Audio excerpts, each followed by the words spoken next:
Before listen, lock your door. Subscribe for daily horror story. First story. My older brother used to say, if your Uber driver misses 3 turns in a row, don't say a word, don't argue, just unlock the door and jump. I used to laugh at that. I don't anymore. It happened 2 months ago on a Thursday night. Was leaving a friend's place in the suburbs, late dinner, a few drinks, nothing crazy. Around 1:15 a.m., I called an Uber to head back to my apartment downtown. The driver's name popped up as Eddie M. 4.96 stars. Over 1,500 rides. Black Toyota. Camry. Plate matched. Looked completely normal. I got in. The car smelled faintly of pine-scented air freshener and something else. Something metallic. Dottie didn't talk. 40s, maybe. Black baseball cap, pulled low. Hands at 10 and 2. Steady driver. Focused, no. Music, no questions. Which was fine at first. 10 minutes in, I glanced at the map. We were drifting way off route.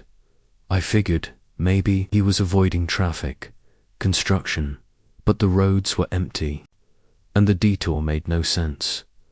Hey, I said casually, is this a shortcut? No answer, not a word, not even a glance, just kept driving. The car sped up. I checked the rear view. He wasn't looking at me, but I swear he was smiling. The app still showed the ride in progress, but the ETA kept jumping. 24 minutes, 38 minutes, 17 minutes. I tried texting Uber support. No service, 0 bars. Outside the windows the scenery had changed. No neighborhoods, no streetlights, just warehouses and loading docks. Empty buildings. Broken fences, everything asleep. Then he turned off the headlights. Pitch black. The car kept moving. I whispered, "What the hell are you doing?" No answer. He made a left, then a right, then another right. And I realized we were driving in. Perfect squares. Looping the same block dot again and again. I reached for the door handle. Locked. Child. Safety engaged. I tried the other side. Same. I leaned forward. I don't feel safe. Let me out. That's when he finally spoke. His voice was low, calm, almost amused. This isn't your ride anymore. My heart stopped. I fumbled for my phone to call 911. Still no signal. Then I noticed the front seat. A wallet sat there. Not just one. A stack of them. Bound together with twine dot next to them car keys. At least 7. Each labeled with red Sharpie. All worn down like they'd changed hands too many times. That's when I remembered what my brother said. No arguing, no panic. Just get out. I waited until he slowed for the next corner, quietly reached up, unlocked the back door. He didn't notice, and when the car dipped into the turn, I threw myself out, hit the pavement hard, rolled, skinned my palms and knees, cracked my phone, but I didn't stop. I ran, barely breathing. Eventually, I found a gas station, flagged down a delivery truck pulling in, told the driver I'd been mugged. Didn't tell the whole story, because really who would believe it? When I finally opened the Uber app again, the ride was marked completed. 5 stars. The driver's profile. Gone. No record of Eddie M. No trip history. Like it never happened. I went to the police. Filed a report. No plates matched. No one named Eddie.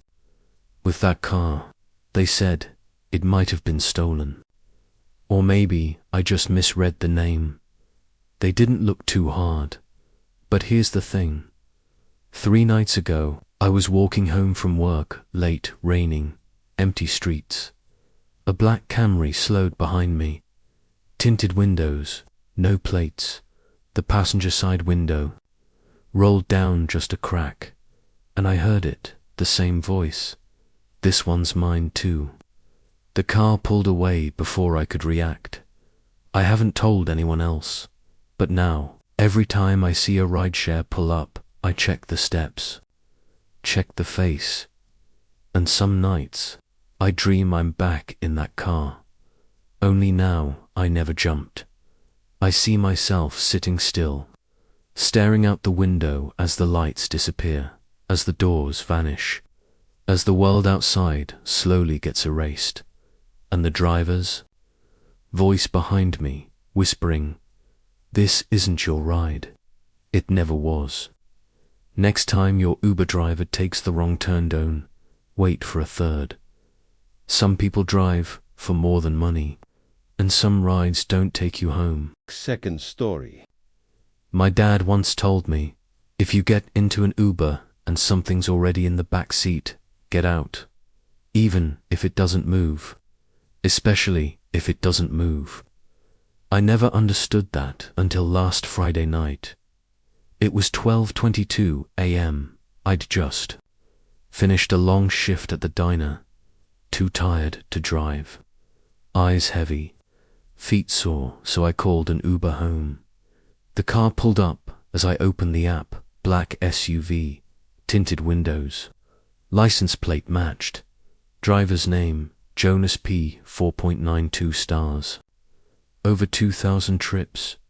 I opened the rear door behind the driver and froze. Someone was already sitting in the back seat, pressed up against the opposite window, still, head tilted down at first.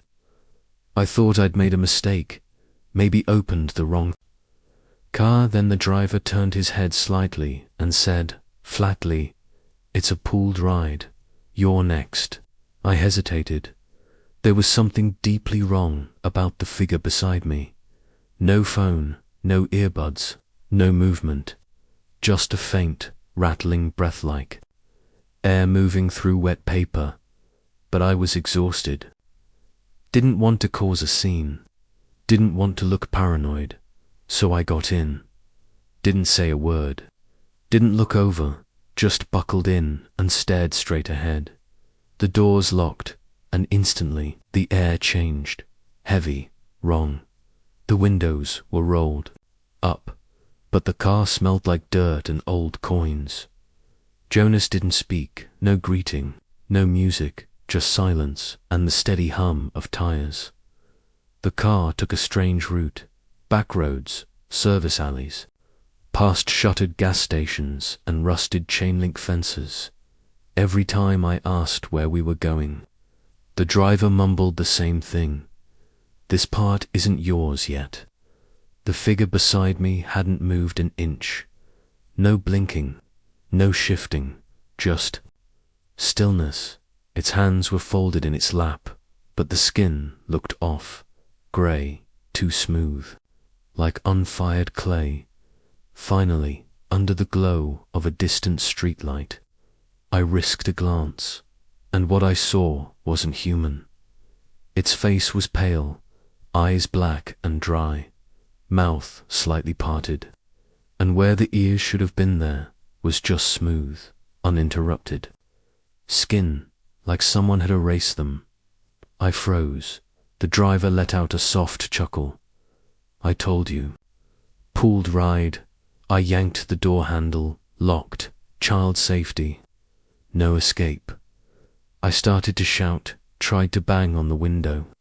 And that's when the thing beside me began to turn, slow, jerky, unnatural. Its head twisted to face me, but the neck didn't move. Then it opened its mouth wider, but no sound came out. Just a dry wheeze that felt like it was coming from inside my skull. I looked down, my phone, sitting between us, lit up.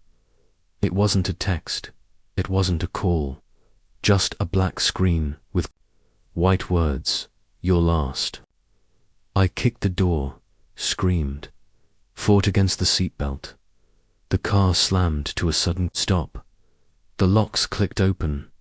The driver turned, slowly, smiling without teeth, and said, "You've arrived." I tumbled out onto a gravel road. No street signs, no houses, just cold wind and darkness. The car pulled away. No headlights, and the thing in the back never looked away, just kept watching me through the tinted window until it vanished into the black. I ran. Eventually found a gas station nearly a mile away. The clerk took one look at me shaking, covered in dirt, and said, "Let me guess, black SUV, someone already in the back." I nodded, barely able to speak. He swallowed hard. "You're not. The first girl came in last year, said the same thing, disappeared a week later. I don't take ride shares anymore, but sometimes when I walk past parked cars at night I swear I see it. That same shape, sitting still in the back seat, waiting. And last week, just before dawn, my phone lit up again. No notifications, no battery. Drain. Just one phrase glowing on the lock screen. Next seat's yours again. Next time you share a ride, check who's already inside. If they haven't blinked once, you weren't supposed to sit down. Third story. My uncle used to say, if your ride shows up before you order, it don't get in. That car's not part of this world anymore. I thought it was one of his backwoods ghost stories.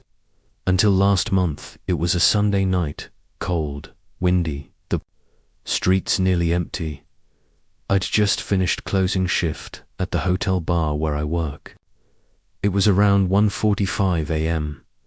I pulled out my phone to order an Uber. Before I even tapped the app, a black sedan rolled up to the curb. Tinted windows, clean. Engine already running.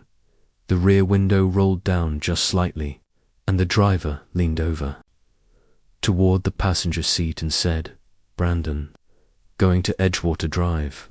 That's my name, and that's my exact destination." But I hadn't ordered a ride yet. I froze. "How'd you know where I was going?" The driver smiled faintly. "It's all in the system, sir. You must have pressed it." I checked my phone. No trip confirmed. No notifications. No ride history, but the car matched the exact model Uber had suggested when I had opened the app earlier. Same color, same details, and I was exhausted. So I got in. The first few blocks were normal. Quiet streets, smooth ride. The driver looked wore gloves, no music, no air freshener. Just this faint smell like wet paper and gasoline. I glanced at the dashboard. The GPS screen was off. Just blank black glass. Yet the guy drove like he knew every turn. Like he didn't need directions. I opened the Uber app. It refused to load, spinning wheel. Then it just closed itself. I looked out the window. That's when I noticed the street signs. None of them were real, not even words, just random letters crammed together, rusted and warped. GHRL, which Nov 6. I leaned forward. "Hey man, are we still in downtown?" No answer. His hands gripped the wheel tighter. Then he muttered, almost sadly, "You shouldn't have gotten in." My chest went cold. I reached for the door handle, locked out. I tried to stay calm. "No joke, man. Pull over. I want out." He didn't blink. Didn't even look at me. Just whispered, "They already saw you." And then he turned off the headlights. We kept driving fast, in total darkness. The only light came from outside, a dull red glow, like taillights bleeding through fog. But there were no other cars, no intersections, no buildings, just empty, endless roads, and vague shapes moving in the mist. Things that didn't walk right, didn't belong. I started to panic, threatened to call the cops. Said I'd report him. Then every screen on the dashboard lit up the radio, the GPS, the AC controls, all flashing the same words. Nitrogen monoxide, exit. That's when I snapped. I lunged forward, grabbed the steering wheel, and yanked it hard to the right. The car swerved, skidded, smashed into a low concrete barrier, no airbags, no horn. Everything went silent. I kicked, opened the door, it was unlocked. No ant crawled out onto the pavement. The air outside was wrong. No wind, no sound. No stars in the sky, just an unnatural stillness, like the world had been paused. And then from down the road, I saw another car, same make, same model, same license plate, same driver. But this time, he was smiling too wide, grinning like someone who'd already won. I ran, didn't look back, just sprinted into the nearest alley, through a hedge, over a fence until the night blurred. Next thing I remember, I was curled up in a stairwell of a parking garage, shaking, frozen. My phone was dead. The time said 3:33 a.m. I got home somehow, plugged in my phone. When it turned back on, there was a notification from Uber.